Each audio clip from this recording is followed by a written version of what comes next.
नमस्कार। फिर से हाजिर हूँ एक नई कहानी के साथ में। मैं हूँ राज। आप देख रहे हैं हाईवे नाइट। दोस्तों, आज की जो कहानी हमें भेजे हैं, शेयर किए हैं, उनका नाम अशोक है।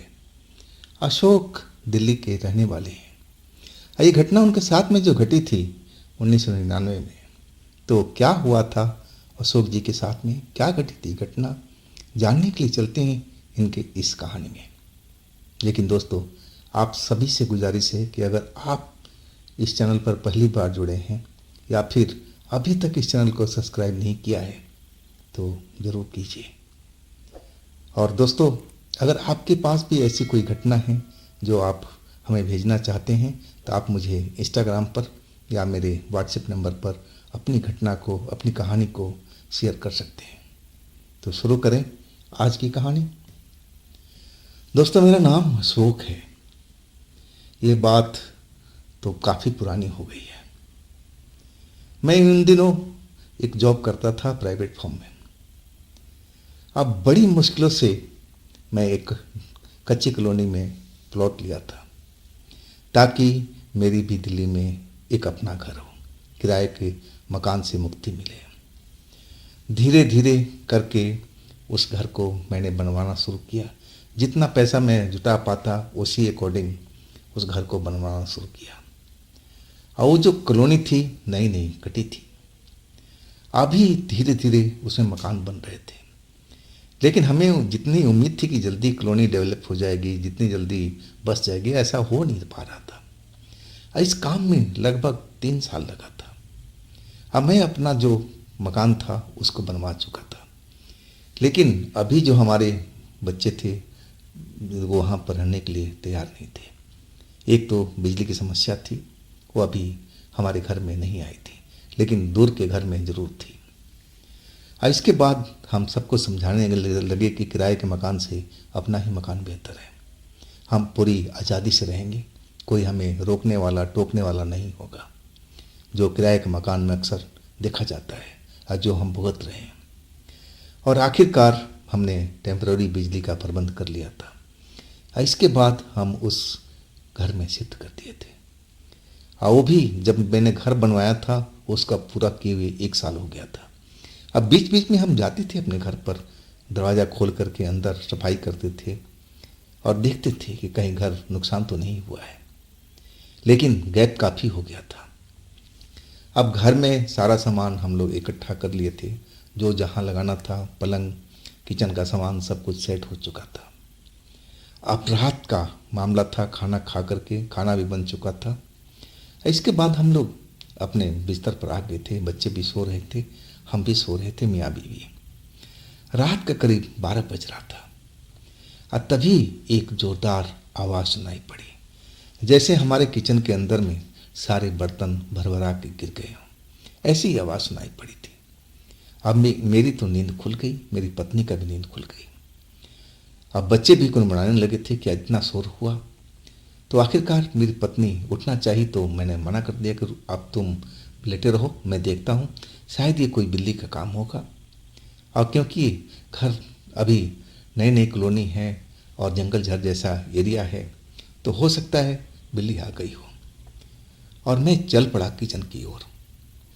जब किचन की ओर पहुंचा तो वहाँ पर ना तो कोई बिल्ली थी, ना कोई कुत्ता, ना कोई और, बिल्कुल खाली था जगह वो। हाँ, बर्तन सारे बिखरे पड़े थे।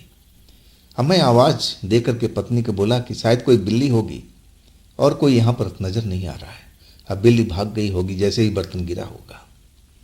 इसके बाद में बर्तन उठा करके वापस रैक पर रख करके अब फिर अपने कमरे में आ गया था। पत्नी को बता दिया कि अब डरने की ज़रूरत नहीं है, वो बिल्ली ही होगी। मुझे तो दिखाई नहीं दी, लेकिन अंदाज़ा तो ज़रूर है कि बिल्ली का ही काम है। इसके बाद हम लोग फिर सो गए थे। करीब रात को करीब 1:30 बजा होगा और तभी वो आवाज़ फिर आई, जैसे फिर बर्तन हमारा भरभरा करके गिर गया हो। अब मैं चौंक के उठ गया, पत्नी भी उठ गई, बच्चे भी अब जग गए थे। अब वो एक दूसरे के मुंह देख रहे थे कि आखिर ये दोबारा कैसे हुआ, कौन हमारे बर्तनों को बिखेर रहा है, कौन हो सकता है। और तब मैंने कहा कि शायद वो बिल्ली दोबारा वापस आ गई है।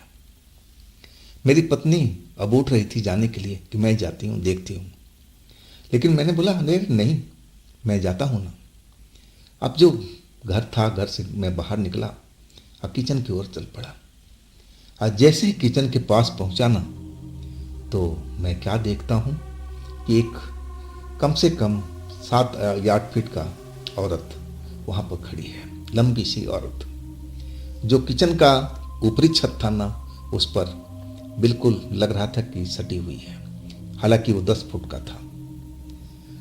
वही सारे बर्तनों को इधर उधर देख रही थी, ना जाने क्या ढूंढ रही थी, और फिर वो जमीन पर पटक रहे थे, और वो उसी का सब आवाज़ आ रहा था। हम लोग समझे थे कि हमारे किचन के अंदर में कोई बिल्ली घुस गई हो। मैं उस औरत को देख कर समझा ये औरत कहाँ से आ गई भाई। लेकिन जो हमारा आंगन था, आंगन बना रखा था, उसकी जो बाउंड्री थी बाहर वाला, वो थोड़ा ऊंचाई कम था। हो सकता है कि कोई चोर नहीं हो, आइए चुराने के मतलब से ही इस घर में प्रवेश किया हो बाउंड्री कूद करके। मैं तो यही समझ गया था कि जरूर ये कोई चोर नहीं है, और वो कुछ ढूंढ रही है कीमती माल। अब मैं कड़कती ही आवाज में बोला, अरे तुम कौन हो, और यहाँ मेरे घर में क्या करी हो किचन में, ये दोबारा तुम्हारा हरकत है।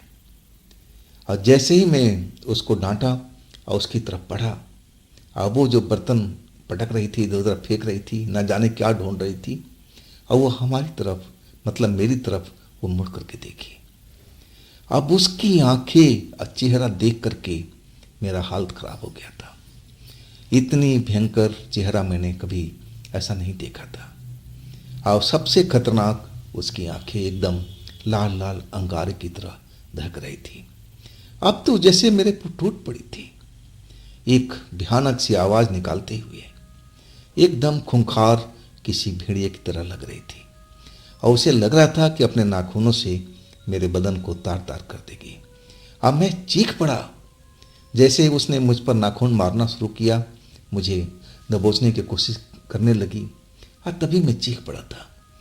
मैं अपने पत्नी का नाम लेकर के आवाज़ लगाया, मुझे बचाओ, मुझे बचाओ। और इसके बाद जैसे मैं एकदम लगा कि बेहोश होते जा रहा हूँ, मेरी आंख बंद होती जा रही है, लेकिन मैं नींद में नहीं था, ना बेहोशी में था, सब कुछ मैं देख रहा था। शरीर मेरा सुन पड़ गया था, एक तरह से मैं सदमे में आ गया था, डर गया था। अब मैं बिल्कुल अब शांत पड़ गया था। वो औरत मेरी छाती पर बैठी और मेरे को घायल करने की कोशिश कर रही थी, और तभी मेरी पत्नी बाहर निकल आई, और उसके साथ जो मेरे छोटे बच्चे थे, एक 8-10 साल का और दूसरा उससे थोड़ा सा छोटा, और सब निकल करके जब मेरी हालत देखा उस जगह पर, तो पत्नी एकदम डर करके और शोर मचाने लगी, चिल्लाने लगी। अब उसकी आवाज़ सुन करके जो चुड़ैल मेरे सीने पर सवार थी, मारने की कोशिश कर रही थी, और वो मेरे सीने से उठ कर खड़ी हो गई, और उसकी तरफ अब हमला करने जा रही थी। और तब तक मैं सदमे से निकल आया था। मैं कैसे देख सकता था कि कोई मेरी पत्नी को ऊपर हमला कर दे, घायल कर दे। अब मैं तड़प करके उठ करके खड़ा हुआ, और उस चुड़ैल को मैं अब चैलेंज करने लगा कि देख, तुझे मारना है ना, मुझे मार दे, मेरी बच्चों की तरफ मत जा, मेरी पत्नी की तरफ मत जा। अब मैं शोर भी कर रहा था कि ताकि पड़ोस के लोग जाग जाएं, मेरी मदद के लिए आ जाए। अब रात अंधेरी थी और ऊपर से सुनसान था, तो मेरी जो आवाज़ थी वो भी दूर तक जा रही थी। मेरी पत्नी भी चिल्ला रही थी, मेरे बच्चे भी रोए जा रहे थे, और सबकी आवाज़ अब पास के जितने भी घर होंगे ज़रूर जा रहा होगा। और तभी कुछ लोग हमारी आवाज़ को सुन लिए थे, जो पड़ोसी थे, अपने अपने घर में लेटे हुए थे। इसके बाद उन्होंने आवाज़ देना शुरू कर दिया। मेरा नाम जो जानते थे वो नाम लेके पुकारने लगे, अशोक भाई, अशोक भाई, क्या हो गया, कोई चोर घुस गया क्या घर में। और कई लोग तो अपने टॉर्च लेकर निकल आए थे और एक तरह से आवाज़ देते हुए मेरे घर की ओर पहुँच रहे थे। अब इतना शोरगुल सुनकर के वो चुड़ैल शायद घबरा गई थी या डर गई होगी कि इतने सारे लोग आ रहे हैं, अब यहाँ पर रुकना ठीक नहीं है। और वो जैसे अंधेरे की तरफ, वो बाउंड्री की तरफ चली गई। अब बाउंड्री के जैसे आर पार हो गई हो, बाउंड्री उसको रोक नहीं पाई, जैसे उसके अंदर समा करके कहीं गायब हो गई हो। इसके बाद हमारे जो पड़ोसी थी आ गए थे। अब दरवाज़ा हमने खोला, पूरी हालात सबको जानकारी थी कि हमारे साथ में क्या क्या हुआ है। अब जो पड़ोसी थे वो भी बेचारे समझ सके थे कि ऐसा घटना तो आज तक किसी के घर में नहीं हुआ है। अब भाई साहब, आपका तो मकान काफ़ी दिन से बना है, आप लोग तो अभी फ़िलहाल रहने आए हो, तो हो सकता है कि इतने दिन घर आपका खाली रहा, इसी वजह से आपके घर में कोई चुड़ैल अपना घर बना लिया हो। यही कारण हो सकता है। अब जो पड़ोसी थे, जितनी मुँह उतनी बातें थी। कोई कह रहे थे कि चुड़ैल शायद बाहर से आई है और आपने सही ढंग से पूजा पाठ नहीं करवाया है, आपको करवाना चाहिए था सही ढंग से विधिवत पूजा। अब जितनी मुँह उतनी बातें थी। अब मैं सोच लिया था कि मुझे क्या करना है। अब मैं अपने मामा जी को इस बारे में बात करना चाहता था। वो एक अच्छे भले तांत्रिक थे, पूजा पाठ करने वाले लोग थे, लेकिन हमसे काफ़ी दूर थे, फरीदाबाद में रहते थे। अब मैं जब सारा ये पड़ोसी जा चुके समझा बुझा करके कि भैया आप सुबह में सबसे पहले पूजा पाठ का काम कीजिए, इसके बाद आप लोग आराम से रह पाइएगा, नहीं तो आज तो वो चुड़ैल भाग गई, कल हो सकता है कि फिर वापस आ जाए और फिर आप लोग के लिए दिक्कत परेशानी खड़ी हो जाएगी। अब रात तो हमने जैसे तैसे काट ली अपने बच्चों के साथ में। सब लोग डरे सहमे रात भर जागते रहे। जरा से भी खटका होता था तो मुझे लगता था कि वही चुड़ैल वापस आ गई है। अब सुबह हो गई तो इसके बाद मैंने अपने पत्नी से बोला कि मैं जा रहा हूँ मामा जी के पास में फरीदाबाद, अब मैं उनको ले करके आता हूँ। वो तो एक पूजा पाठ करने वाले व्यक्ति हैं और तांत्रिक भी हैं, ज़रूर मेरी मदद करेंगे। लेकिन पत्नी डरी हुई थी। वो कहने लगी मैं अकेले इस घर में नहीं रहने वाली, ना मैं अपने बच्चों को यहाँ रख सकती हूँ, और वो डरी हुई थी। आखिरकार उसके जिद के आगे मैं भी हार गया था। घर के ताला मार करके और फिर हम लोग इकट्ठे ही चल पड़े थे फरीदाबाद। अब हम वहाँ दोपहर तक पहुँचे। मामा जी संजोग से मिल गए, नहीं तो अक्सर वो इधर उधर घूमते रहते थे।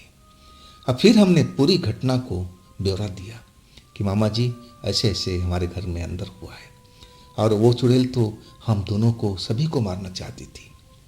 और तब मामा जी बोलने लगे कि तुम सही कह रहे हो और जो पड़ोसी तुम्हारे हैं ना वो भी ठीक कह रहे थे।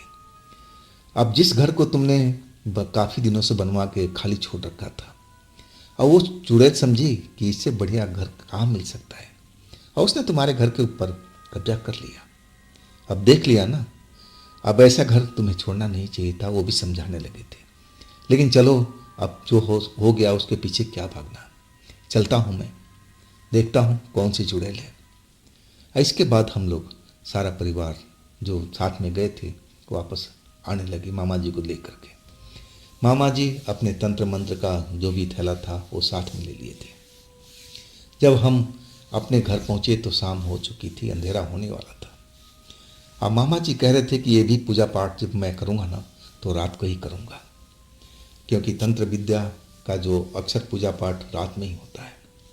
अब फिर उन्होंने कुछ सामान भी हमें लिखवाया कि आप जा कर के जो बाज़ार है वहाँ से लेके आओ, नहीं दुकान बंद हो जाएगी। अब जो भी सामान लिखवाया था पंसारी की दुकान से, पूजा पाठ वाली दुकान से हम लेके आए। इसके बाद मामा जी समय का इंतज़ार करने लगे। हम लोग सब परिवार डरे हुए थे। समझ में नहीं आ रहा था कि मामा जी क्या भूत को, उस चुड़ैल को भगा पाएंगे। चिंता में हम लोग लगे हुए थे, हम मियाँ बीबी, हमारे बच्चे सब डरे हुए थे। लेकिन मामा जी बिल्कुल शांत थे, उनको डर का कहीं चेहरा ऐसा नहीं दिखाई दे रहा था, बिल्कुल शांत थे जैसे हमेशा रहते थे। आखिरकार रात का 12 बजा। अब उन्होंने बोला कि एक काम करो, तुम लोग सब एक कमरे के अंदर में हो जाओ और अंदर से दरवाज़ा बंद कर लो और कोई भी आवाज़ आए, कोई कुछ भी सुनाई पड़े, तुम लोग को बाहर नहीं निकलना है, चाहे कुछ भी हो जाए। जब तक मैं आवाज़ ना दूँ तुम घर के अंदर ही रहना, बाकी मैं सब कुछ देख लूँगा।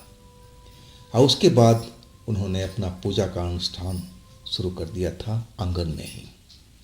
अब खुशबू जो था वहाँ का, धूप बत्ती का, अगरबत्ती का जो जलाए थे पूजा पाठ, उसका घर में महक आने लगी थी और हमें एहसास होने लगा कि अब पूजा पाठ शुरू हो गया। इसके बाद मंत्र की आवाज़ भी सुनाई देने लगी। अब पूजा पाठ उनका चलता रहा।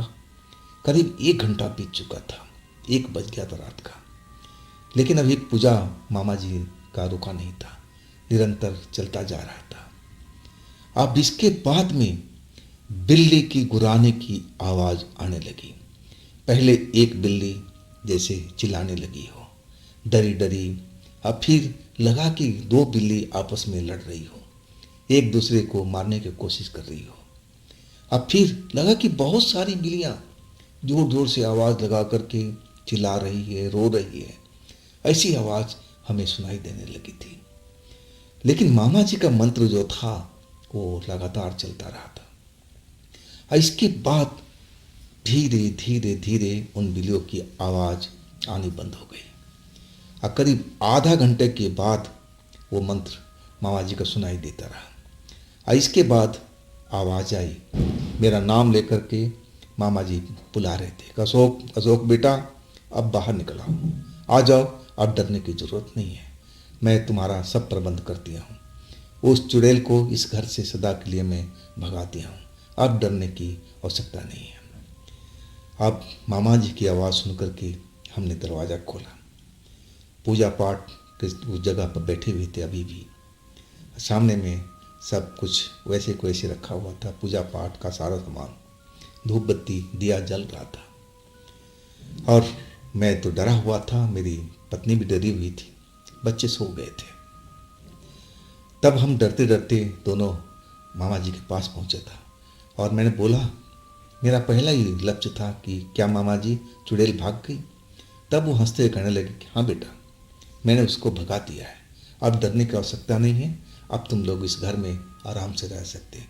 अच्छा किया तुमने कि मुझे बुला लिया, नहीं तो ये चुड़ैल आसानी से भागने वाली नहीं थी, ये तुम लोगों पर ज़रूर हमला करती, तुम लोगों का जान लेने की ज़रूर कोशिश करती। अब तो जैसे हम दोनों ने मामा जी का पैर पकड़ लिया, लेकिन वो डांटते रहे, अरे नहीं नहीं, ऐसा नहीं, ऐसा नहीं करते, ऐसा नहीं करते। वो अपने पैर छुड़ाने लगे थे। लेकिन हम तो समझ रहे थे कि आज के टाइम में वही मेरे भगवान है, उन्होंने ही इस चुड़ैल से हमें मुक्ति दिलाई, इस घर में हमें रहने के लिए अब आज़ादी मिल गई थी। और वास्तव में जितने दिन मामा जी जिंदा रहे थे हम उनके पास जाते रहे थे। लेकिन अब उस दुनिया में नहीं है, लेकिन वो उनका किया हुआ काम मुझे अब भी याद है। एक बुलावे पर वो हमारे पास आ गए थे, हमारे घर से उस चुड़ैल को बाहर निकाल फेंका था, और जिसके बाद वो चुड़ैल कभी भी हम उस घर में दिखाई नहीं दी। आज भी हम लोग उसी घर में रहते हैं। तो दोस्तों, ये थी अशोक जी की अपनी आप बीती। अगर आपके पास भी ऐसी कोई घटना है जो आप मुझे बताना चाहते हैं तो आप मुझे इंस्टाग्राम पर या मेरे व्हाट्सएप नंबर पर अपनी कहानी को, अपनी घटना को शेयर कर सकते हैं। दोस्तों, ये भी चैनल आप ही का है, तो इसको भी अपना प्यार दीजिए, लाइक कीजिए, सब्सक्राइब कीजिए, शेयर कीजिए। फिर हम मिलते हैं अगले रोज़ एक नई कहानी, एक नई घटना में। आप लोग अपना ख्याल रखिएगा। नमस्कार।